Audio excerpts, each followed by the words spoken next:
जय हिंद दोस्तों। आज हम लोग बाबू क्लास 9th का चैप्टर पहला डिस्कस करेंगे और इस चैप्टर में हम लोग 1.2 जो है प्रश्नावली 1.2 पूरी तरीके से हल करेंगे और इसका बेसिक भी समझेंगे। पिछली वीडियो में हम आप लोगों को 1.1 और बेसिक परिचय के साथ कराए थे। इस वीडियो में आप लोगों को 1.2 और इसका बेसिक से लेकर के सारी चीज़ें आज हम लोग डिस्कस करेंगे। एक ही क्लास में पूरा प्रश्नावली के सारे क्वेश्चन भी हम लोग कर लेंगे। और बाबू पूरे चैप्टर का आप लोगों को वीडियो इसी तरीके से मिलता रहेगा और पूरा क्लास आपको चाहे 9th का हो 10th का हो सारी वीडियोस आपको क्रम वाइज मिल जाएंगे और सारे सब्जेक्ट के इस चैनल पर वीडियो मिलेंगे। तो बस मैं यही कहूँगा कि आप लोग इस चैनल से जुड़ करके अपनी पूरी तैयारी अच्छे से करिए और चैनल को सपोर्ट भी करिए, अपने दोस्तों तक शेयर भी कर दिया करिए। ठीक है बाबू, चलिए बिना देर किए हुए आज के सेशन को हम लोग शुरू करते हैं। चलिए तो बाबू देखिए, इसका हम लोग सामान्य परिचय देखते हैं। सामान्य परिचय में आपको ये ध्यान देना है बाबू, इसमें पूछेगा कि वास्तविक संख्या के अंतर्गत कौन कौन सी चीज़ें आती हैं। तो देखो पिछली वीडियो में भी हम वास्तविक संख्या पढ़ाए थे, इसमें भी आप लोग देख लीजिए। वास्तविक संख्या दो संख्याओं से मिलकर के बनती है बाबू। पहला संख्या जो होती है वो होती है परिमेय संख्या और एक होती है अपरिमेय संख्या। यानी परिमेय और अपरिमेय जो संख्याएं होती हैं वो दोनों वास्तविक संख्या के अंतर्गत आती हैं। तो इस बात को बिल्कुल ध्यान रखिएगा कि कोई भी पूछेगा कि वास्तविक संख्या किसे कहते हैं बाबू, तो वास्तविक संख्या के अंतर्गत परिमेय संख्या और अपरिमेय संख्या दोनों आती हैं।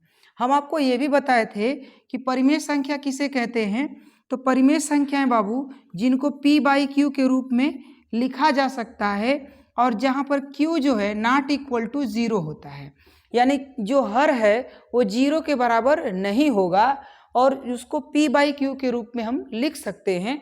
ऐसी संख्याएं परिमेय संख्याएं होती हैं। अपरिमेय संख्या किसे कहते हैं, तो जिनको p/q के रूप में नहीं लिख सकते हैं उन्हें हम लोग अपरिमेय संख्या कहते हैं। तो ये भी आप लोगों को बिल्कुल ध्यान रखना है। जैसे कोई अभाज्य संख्या करड़ी के अंतर्गत हो तो इसे हम लोग क्या कहेंगे कि ये अपरिमेय संख्या है। ठीक है, ध्यान रखिएगा कि करड़ी के अंतर्गत कोई भी संख्या यदि आ रही है, यदि अभाज्य संख्या है तो उनका वर्गमूल नहीं निकलता है।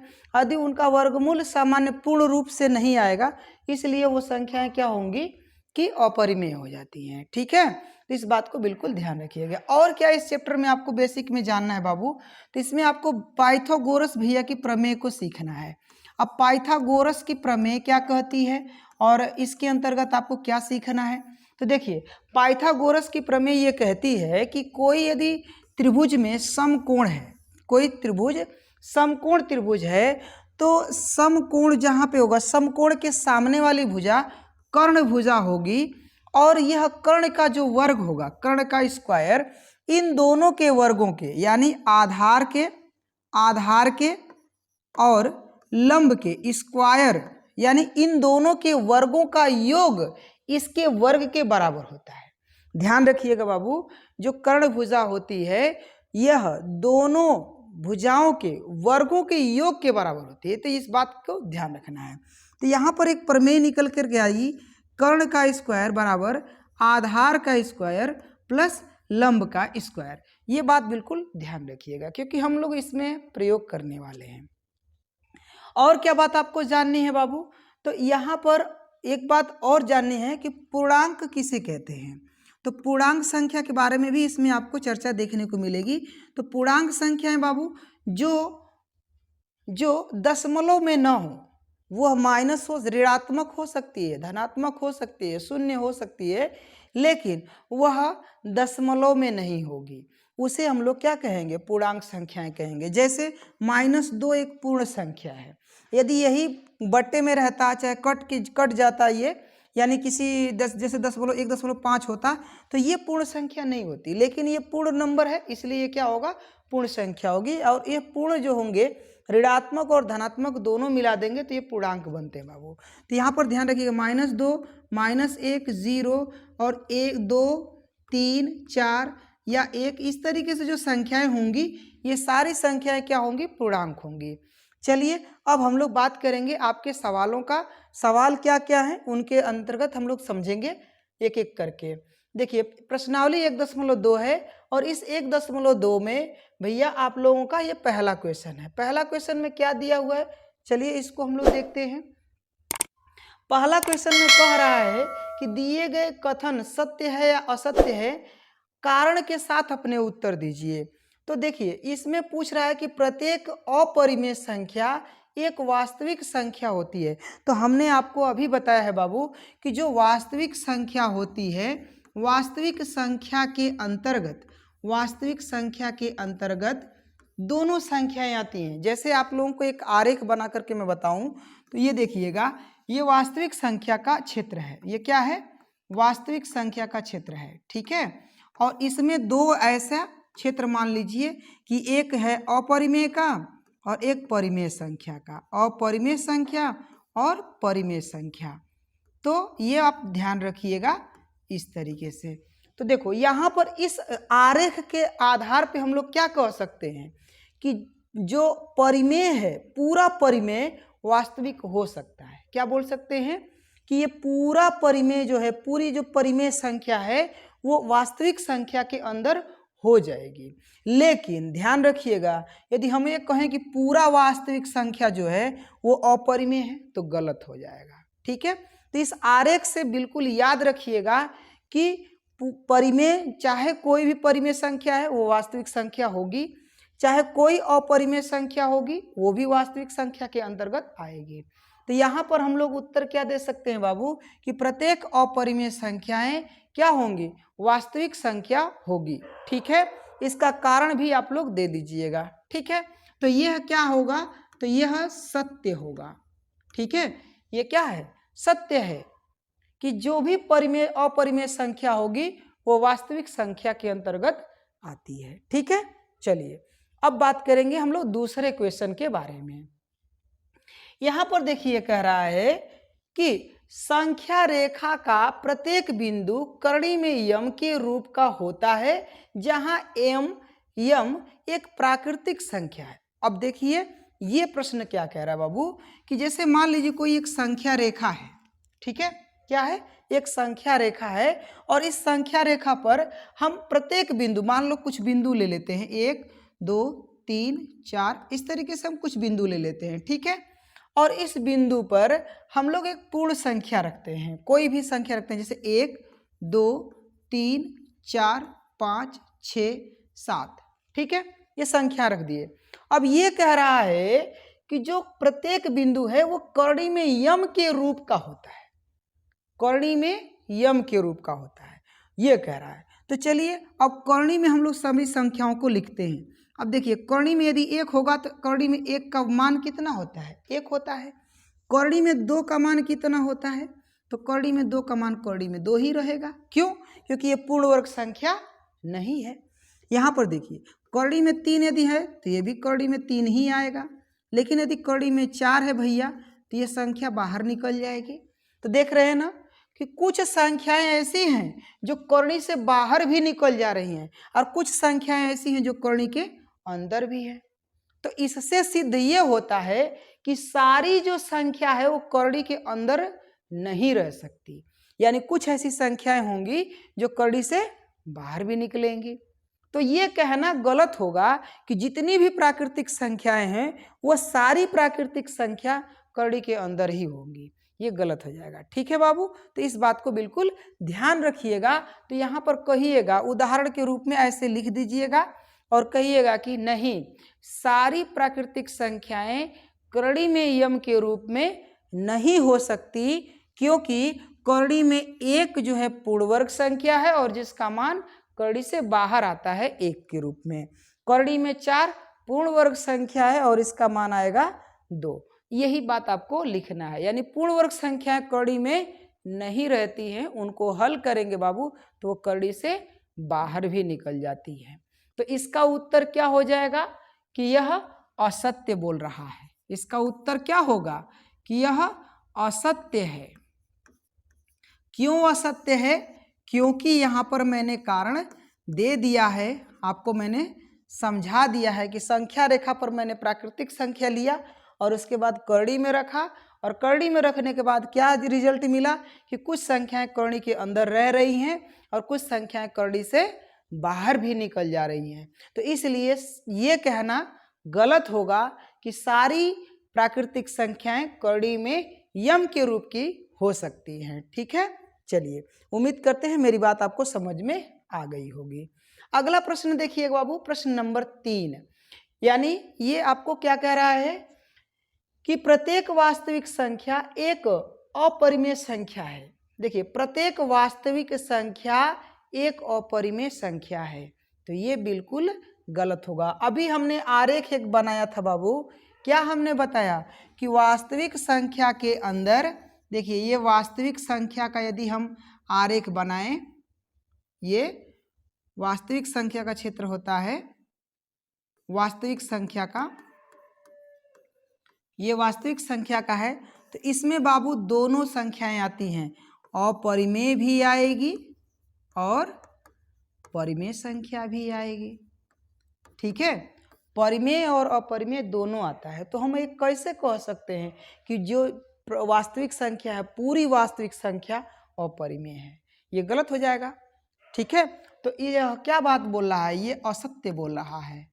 ठीक है, उदाहरण के लिए आप अपने क्षेत्र में भी समझ लीजिएगा कि कोई ये नहीं कह सकता कि पूरा गांव आपके घर में आता है।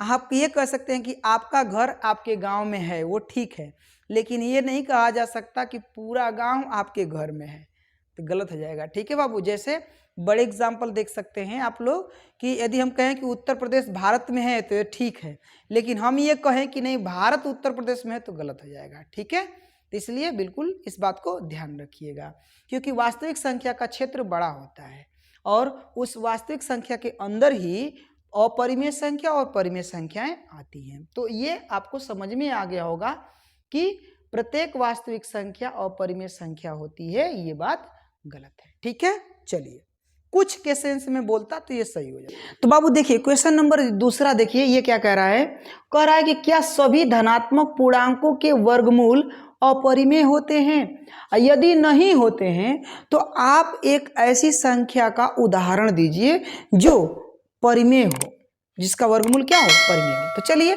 पहले हम लोग लिखेंगे बाबू धनात्मक पूर्णांक, धनात्मक पूर्णांक। ठीक है, तो यहाँ पर धनात्मक पूर्णांक का मतलब हो गया बाबू कि एक से आप आगे बढ़ते चले जाइए, 1 2 3 4 5 6 इस तरीके से आप लिखते हुए आगे चले जाइए। ठीक है, तो ये क्या हो गया, धनात्मक पूर्णांक लिख लिए। अब क्या करना है आपको, इसमें से ऐसी संख्याओं को ढूंढना है जिनका वर्गमूल करने पर, यानी कड़ी में रखने के बाद वर्गमूल करने पर वह परिमेय संख्या के रूप में आए। तो चलिए यहाँ पर देखिए, यदि आप कड़ी में बाबू 1 रखेंगे तो इसका भी वर्गमूल क्या आएगा, 1 आएगा।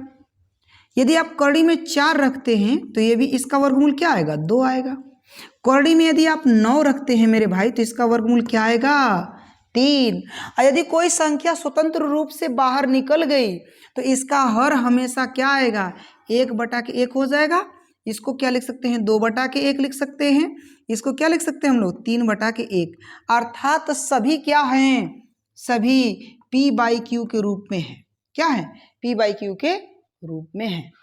तो यहाँ पर लिख सकते हैं कि नहीं नहीं, सभी पूर्णांक के वर्गमूल अपरिमेय नहीं है, क्योंकि यहाँ पर ये p/q के रूप में उपस्थित है या p/q के रूप में निकाला गया है, यह परिमेय संख्या के रूप में है। ठीक है, तो इतनी बात आपको लिख लेना है। ठीक है, समझ में आ गया होगा क्वेश्चन। आपको क्या करना है, एक ठो उदाहरण पूछा था मैंने, कई ठो दे दिया। आप ये समझ लेना बाबू, कड़ी के अंदर कोई भी पूर्ण वर्ग संख्या रखेंगे और जिसका वर्गमूल निकलता हो वो सारी संख्याएं क्या होंगी, तो वो परिमेय संख्या होंगी। ठीक है, तो कमेंट करके कुछ ऐसी संख्याएं आप लोग लिख करके हमें जरूर भेजिएगा, ताकि हम देखें किसको किसको मेरी बात समझ में आई है। यहाँ पर देखिए, चलिए क्वेश्चन नंबर बाबू देखिए 3, इसमें क्या कर रहा है, दिखाइए कि संख्या रेखा पर कड़ी में 5 को किस प्रकार निरूपित किया जा सकता है। तो चलिए सबसे पहले हम लोग क्या करेंगे, एक संख्या रेखा ड्रा करेंगे यहाँ पर, और इस संख्या रेखा पर आप लोग जानते हैं केंद्र पर क्या होता है, 0 होगा। ठीक है। इसके बाद क्या होगा, तो यहाँ पर 1 लिख लेते हैं। चलो इसको नीचे थोड़ा सा लिखते हैं बाबू। ठीक है, 1 2 3 यहाँ पर 4। ठीक है, वही यदि ये देखें यहाँ पर यदि हम 0 ले लेते हैं तो इसके पीछे आपको क्या देखने को मिलेगा, -1, और इधर देखें तो -2। ये संख्या रेखा होती है बाबू। ठीक है, संख्या रेखा।